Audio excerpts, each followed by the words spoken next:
E qual policial operacional que nunca gastou dinheiro com advogado, coronel?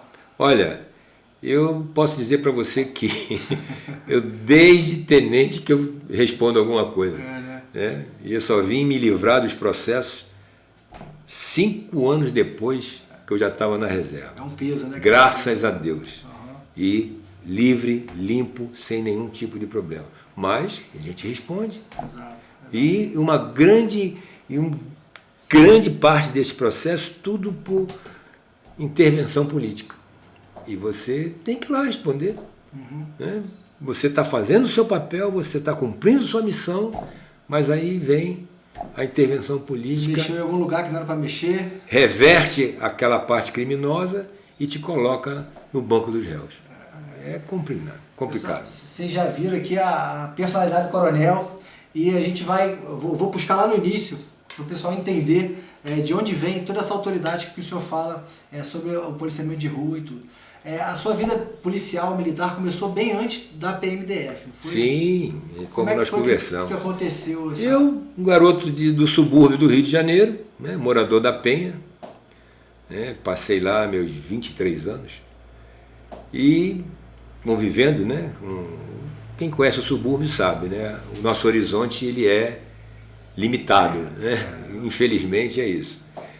Mas ali próximo à Vila Cruzeiro, Grotão, né? Então na Igreja da Penha, né? Festa da Penha, Parque Xangai, Parque Ari Barroso. Então eu convivi justamente em toda aquela área. E convivia também com aquelas pessoas que vinham hoje das comunidades, né? Antigamente era favela. Antigamente era favela, né? Morro. Só mudou o nome, Só mudou o nome, mas o contexto é o mesmo. Exato.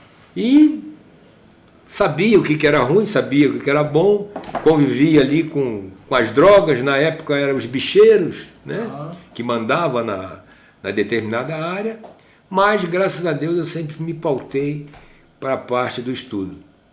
Vi muitos amigos caírem em linhas erradas, né, trabalhar em subemprego, mas graças a Deus eu me mantive na parte dos estudos. E com 16 anos eu passei para a faculdade, inclusive passei para até pagar uma filha, não podia nem pagar, na época não era FIES, era crédito educativo.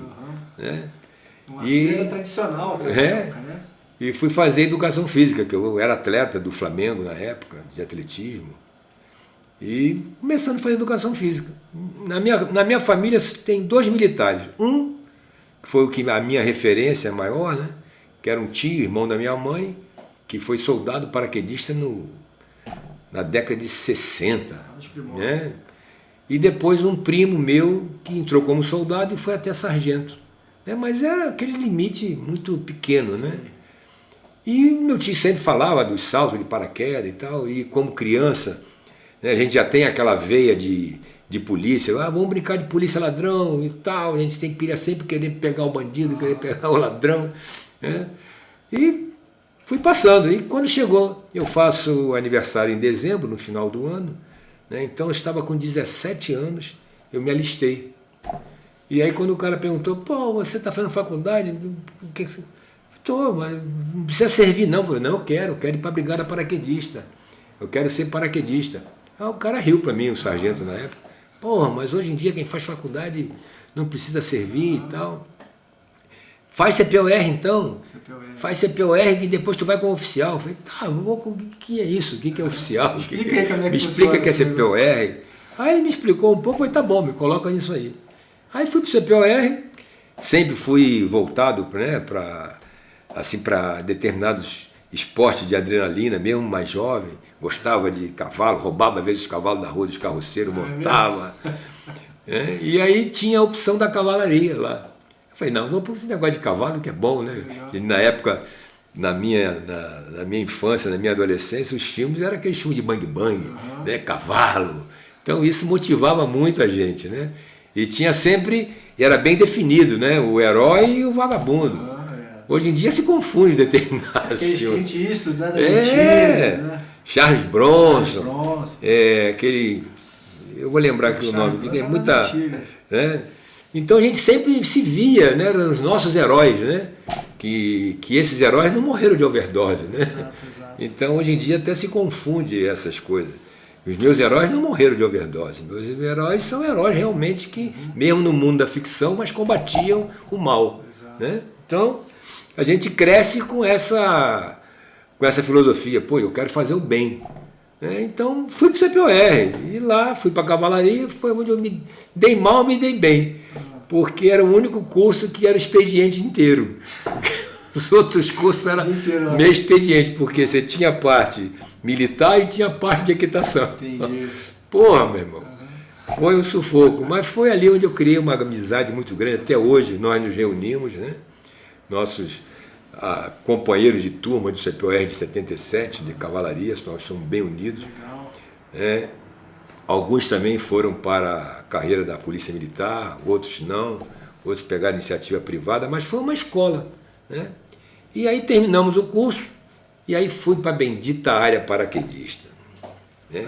Quem quer e tal, nós éramos em torno de 66, alguma coisa assim, não lembro mais o número de aspirantes, né, R2, que foram para a Brigada Paraquedista, do CPOR, juntamente com os outros núcleos de preparação da reserva. E nesse ano de 78, se eu não me engano, só formaram 2 paraquedistas do CPOR.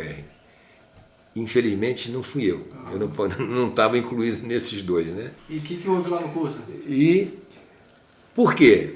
Porque na época, não sei hoje, mas naquela época você ser oficial R2, coisa que eu não sabia, vim saber na prática, né? Era diferenciado, era um camarada que os próprios oficiais da AMAN tratavam com uma certa, como pode-se dizer, não aceitava muito bem, porque estava tomando espaço. Entendi. Enfim, era uma coisa meio complicada, a gente se sentia assim meio deixado de lado, né? Alijado do sistema, né? E formar um R2 paraquedista era difícil, era mais complicado, porque não queria, porque não tinha vaga para todo mundo, enfim, eles então faziam bastante, levava para esse lado aí de reprovar ao máximo.